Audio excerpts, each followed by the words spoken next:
Hello everyone. అయితే మనం ఎలా అయితే పండగైతే చేసేసుకున్నాం. అండ్ ఈ కైట్స్ మామూలుగా ఆడుకోలేదనమాట. పిల్లలేంటి, పెద్దలేంటి అందరూ కూడా. అలాగే మనకి కైట్ ఫెస్టివల్స్, స్వీట్ ఫెస్టివల్స్ అన్నీ జరిగినాయి అనుకోండి. అయితే అసలు ప్రాబ్లమ్ ఏంటంటే ఈ చైనా మాంజాస్ అండి.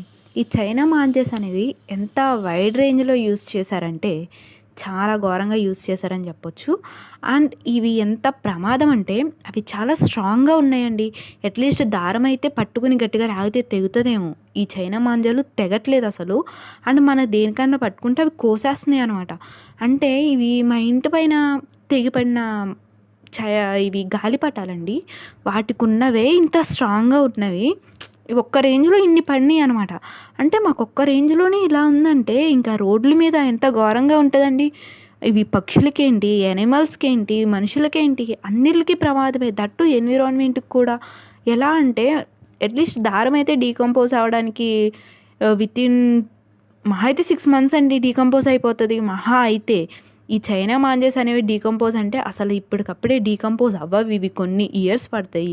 1 ఇయర్‌లోనే ఇలా ఉంటే దట్టు బయట ట్రావెల్ చేసి రోడ్డు మీద ట్రావెల్ చేసే బైక్స్ మీద వెళ్ళే వాళ్ళకి చాలా ప్రమాదం అండి. ఇవి కంటికి కూడా కనిపించవు. మెయిన్ ప్రాబ్లమ్ ఏంటంటే అసలు ఇవి మనకు కనిపించవు. అంత సన్నగుంటాయి గదా! సో, ఎవ్రీవన్ బైక్ మీద వెళ్ళే వాళ్ళైతే చూసుకోండి. ఎందుకంటే మనం అంతకు మించి ఏం చేయలేం. గవర్నమెంట్ షుడ్ బ్యాన్ దిస్ అండి. ఇవి బ్యాన్ చేసేసి నార్మల్ దారాలను తీసుకురావాలి. ఎందుకంటే ఇవి చాలా ప్రమాదం. చూస్తేనే తెలుస్తుంది గదా! మెయిన్‌లీ అందరూ మనం కూడా చూడాలండి. ఎందుకంటే మన యూసేజ్ తగ్గిస్తేనే కదా దాని వాల్యూ అనేది తగ్గుతది. మనం కూడా యూసేజ్ తగ్గించుకుంటే వాటిల్ని ఇంపోర్ట్ అండ్ ఎక్స్‌పోర్ట్స్ అవి తగ్గిపోతాయని నా ఆలోచన. మొత్తం గవర్నమెంట్ మీద పెట్టకుండా మనం కూడా ఒక పార్ట్ అవ్వాలండి. ఏమంటారు?